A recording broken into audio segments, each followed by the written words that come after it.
Dames et messieurs, ça commence à chauffer entre les États-Unis d'Amérique et l'Iran. Ça commence à chauffer. Les choses commencent à prendre une autre tournure. L'Iran n'est pas prêt à se laisser faire. L'Iran vient de répondre sèchement à la menace de Donald Trump, à la menace d'Israël. L'Iran vient de répondre à travers son ministre des Affaires étrangères. L'Iran ne joue pas. L'Iran ne se laisse pas baratiner ni se laisser minimiser. Vous savez, Donald Trump a menacé de frapper l'Iran si l'Iran tentait de reprendre l'enrichissement de l'uranium. Et l'Iran est accusé de continuer de soutenir le Hezbollah, les Houthis du Yémen, de les armer, etc., etc. C'est l'une des raisons pour lesquelles, d'ailleurs, l'Iran est considéré par les États-Unis d'Amérique comme étant cet État qui finance les terreaux au monde. Voici l'un des arguments avancés par Donald Trump visant à frapper l'Iran. Alors, le ministre iranien des Affaires étrangères est sorti de sa réserve lors d'une interview qu'il a accordée à Fox News. Et ce qu'il a dit, non, c'est fort. Le journaliste lui a posé des questions bizarroïdes. Il a donné des réponses. Alors, c'est la réponse de l'Iran. On va dire une réponse partielle. Hein. C'est la réponse partielle de l'Iran à Donald Trump, que nous allons voir dans le cadre de cette vidéoconférence, que je vous demande d'ores et déjà de partager au maximum. Mettez beaucoup de likes et n'oubliez surtout pas de laisser votre avis en commentaire. Voilà. Donc pour commencer, le ministre iranien des Affaires étrangères, qu'on appelle Abbas Araghchi, il a déclaré à Fox News d'abord que l'Iran va continuer de fournir d'armées et de soutenir les Yéménites, de soutenir le Hezbollah et le Hamas, affirmant qu'il s'agit des mouvements de résistance légitimes menant des luttes légitimes.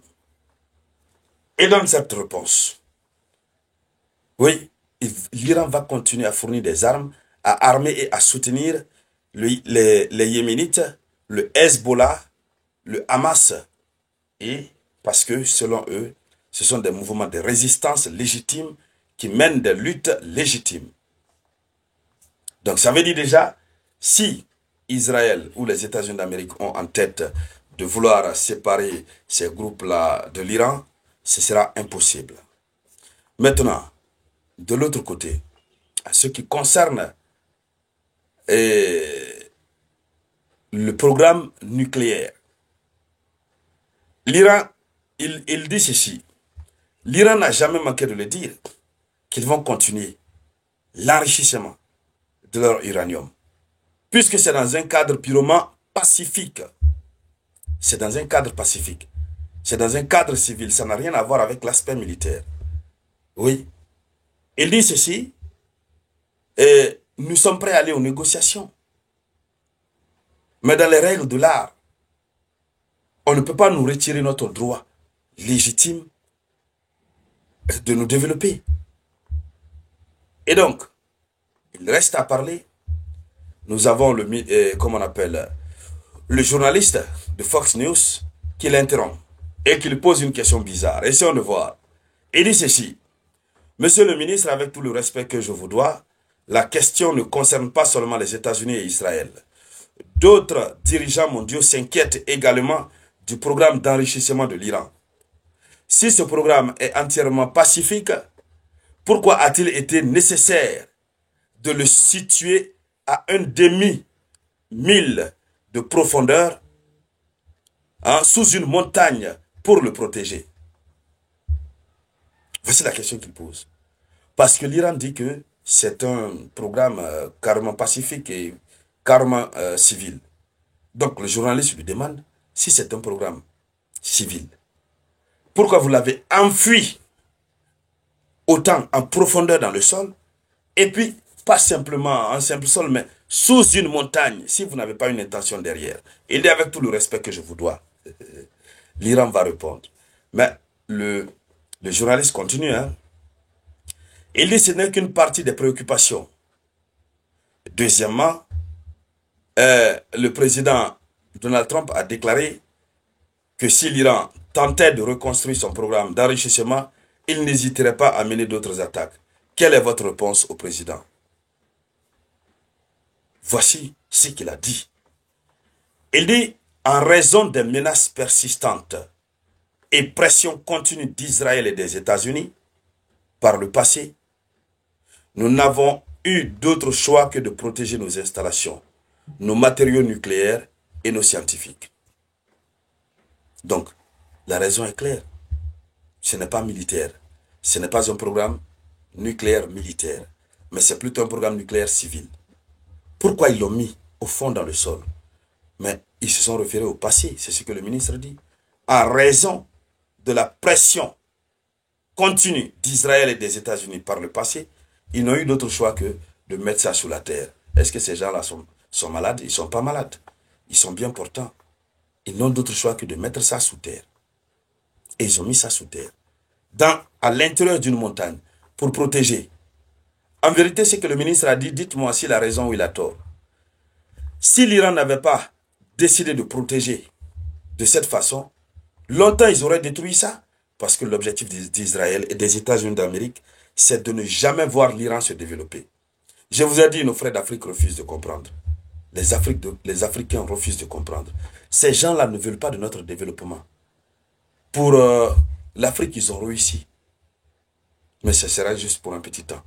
Ils ont réussi sauvagement à nous empêcher de nous développer.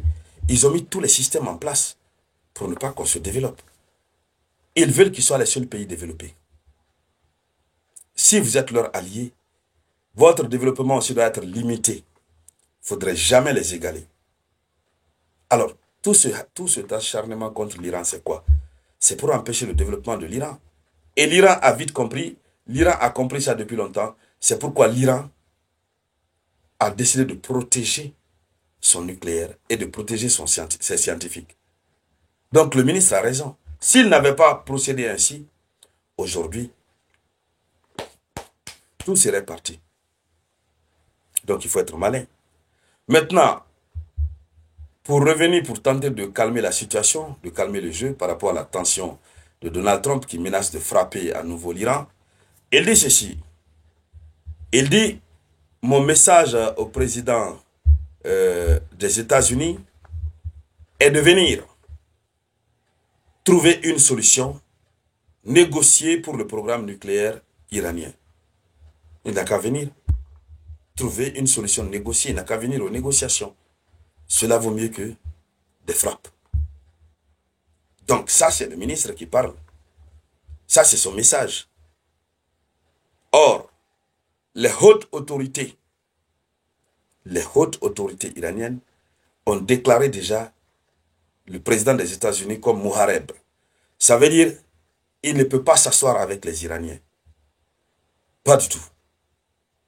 Alors, on ne sait pas si le ministre est en train de jouer à un jeu de cache-cache ou c'est juste des jeux de mots pour tenter d'apaiser la situation, pour qu'on les oublie un peu. Personne ne le sait. Alors donc, dames et messieurs, voici la situation en face de laquelle nous nous retrouvons. Oui, voici la réponse partielle de l'Iran. Merci donc de partager cette vidéo.